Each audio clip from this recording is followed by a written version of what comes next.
Salut, c'est Théo, bienvenue dans cette nouvelle vidéo. Aujourd'hui, une vidéo pour vous donner et vous partager des choses à faire avant d'investir dans l'immobilier.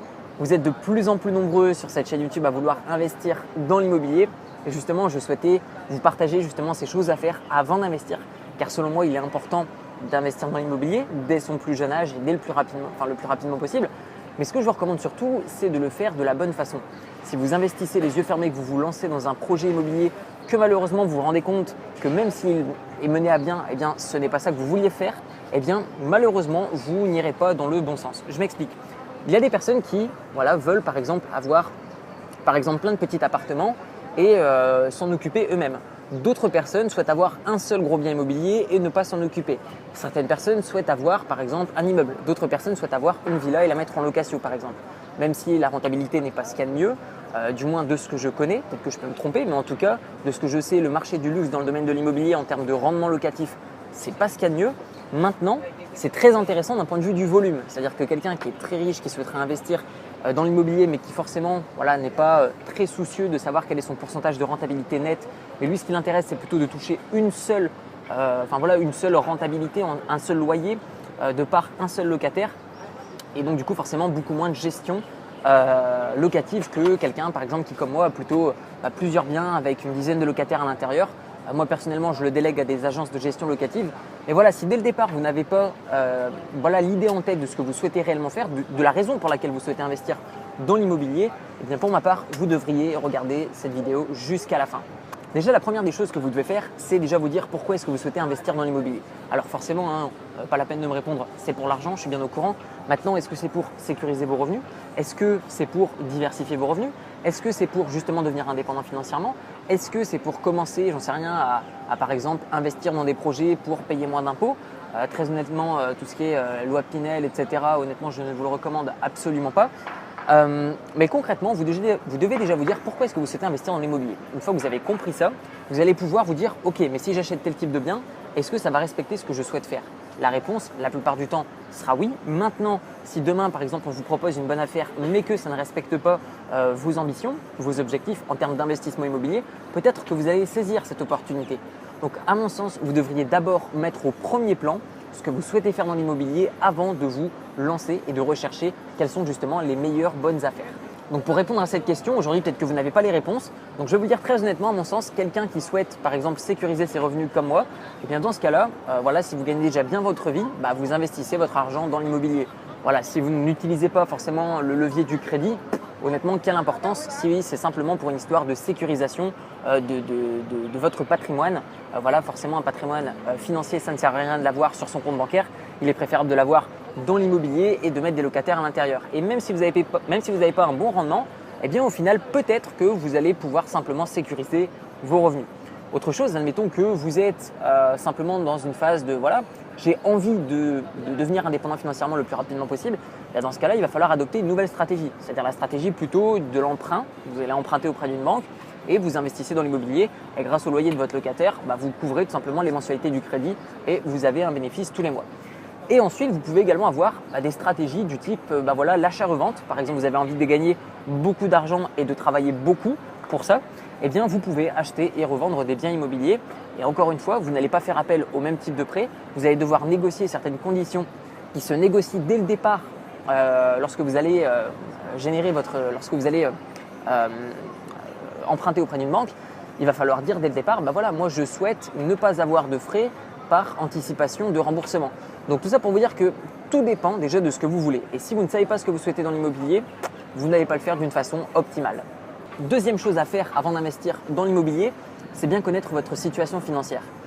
Je sais que ça peut paraître un petit peu bizarre, mais si vous investissez dans l'immobilier et que vous ne connaissez pas votre situation financière sur le bout des doigts, vous risquez d'avoir des mauvaises surprises.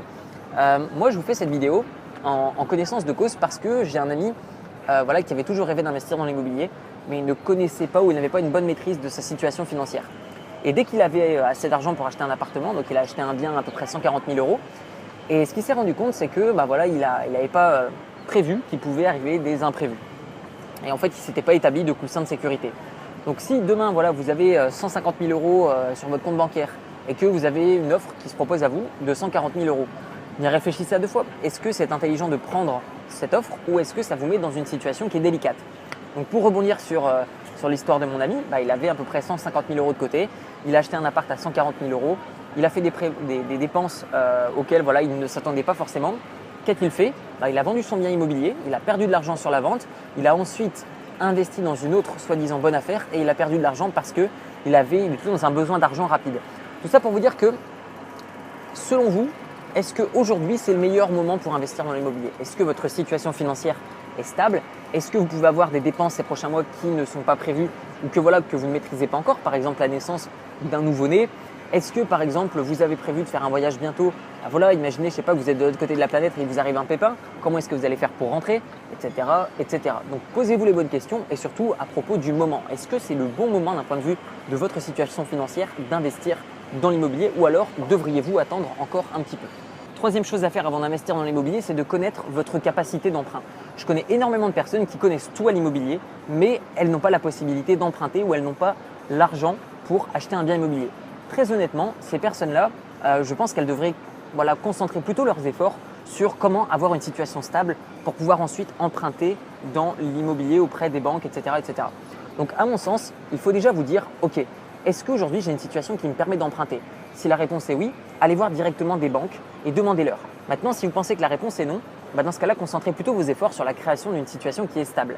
À noter que j'ai déjà vu des personnes qui étaient en intérim avoir des crédits immobiliers pour acheter un appartement, puis un autre, puis un autre, puis un autre.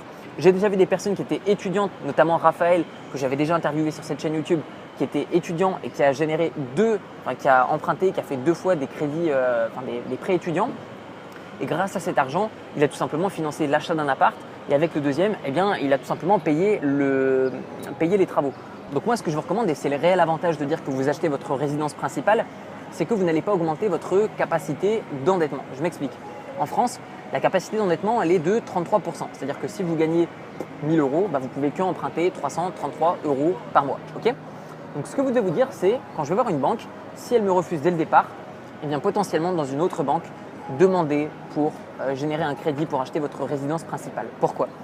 Parce qu'en fait, ce qui va se passer, c'est que lorsque vous allez dans une banque pour emprunter de l'argent, pour investir dans l'immobilier, ils vont remonter à un organisme, je crois que c'est l'AMF, si je me trompe, mettez-le dans les commentaires, mais en gros, peu importe l'organisme ou le nom que ça porte, mais en gros, ils remontent à un organisme de combien est-ce que vous êtes endetté, de combien est-ce que vous devez payer de mensualité chaque mois et combien est-ce qu'il vous reste à payer. Mais quand vous faites un achat en résidence principale, cette information n'est pas remontée. C'est tout simplement un droit en France que d'acheter ta résidence principale et de faire en sorte que ça ne soit pas considéré comme votre capacité d'endettement. Maintenant, ce que vous devez faire, c'est si aujourd'hui vous faites ce type de technique, déjà prenez vos responsabilités. Sachez qu'il n'est pas interdit de mentir à une banque. Maintenant, sachez qu'une banque, c'est une entreprise. Si vous avez, à partir du moment où vous avez votre crédit, c'est bon, vous avez l'argent, vous avez acheté votre bien immobilier. Il n'y a personne qui va venir vous le saisir.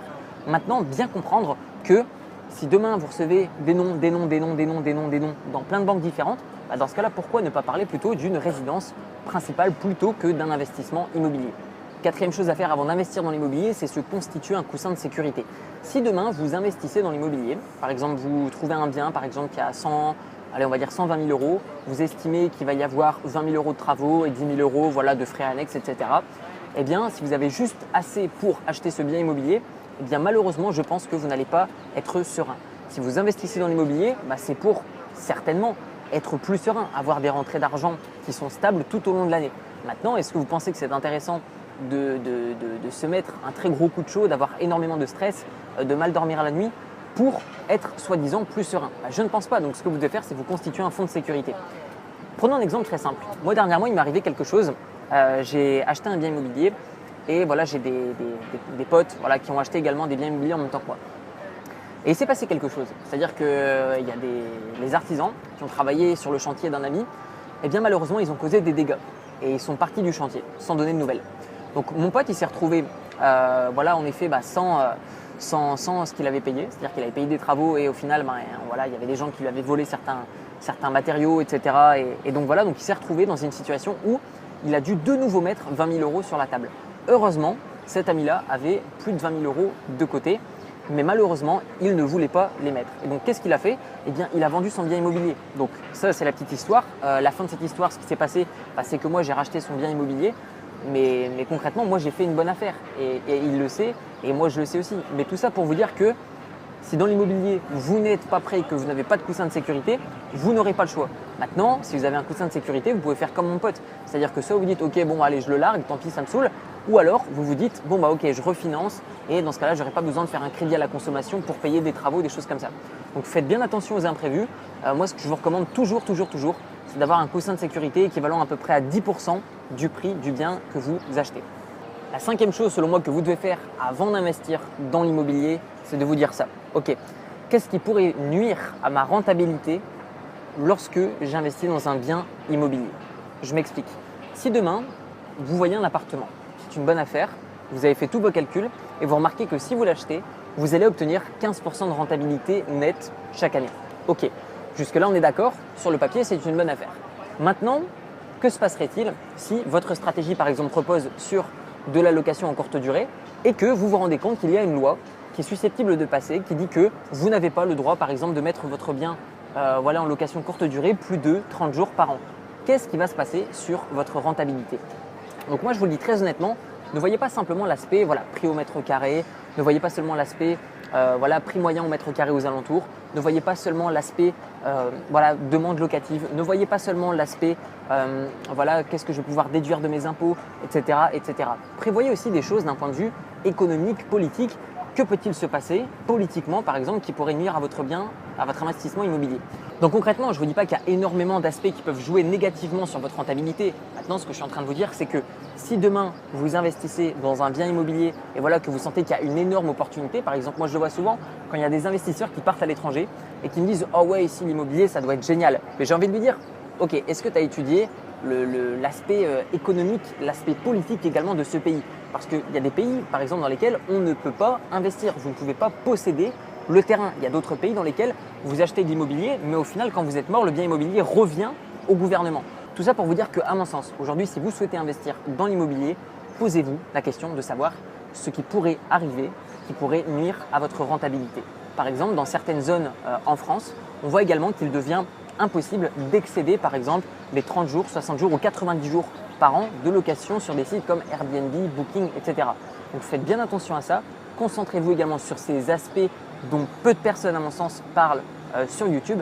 Et donc concentrez-vous et allez voir potentiellement des professionnels du marché local. Il vaut mieux parfois investir 500 ou 1000 euros auprès d'un expert qui va vous dire justement les risques spécifiques à la zone dans laquelle vous investissez plutôt que de simplement aller sur Le Bon Coin et aller étudier un peu dans n'importe quelle région et vous dire ok, ça a l'air bien, le prix au mètre carré a l'air bien. Oui, mais est-ce que vous connaissez les enjeux réellement économiques et politiques de l'endroit dans lequel vous investissez?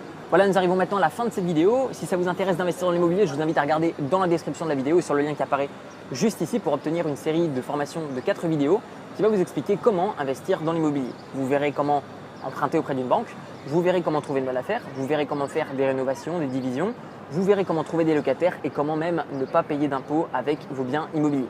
Tout ça, ça se passe dans la description de la vidéo ou sur le lien qui apparaît juste ici. On se retrouve de l'autre côté. Ciao, ciao!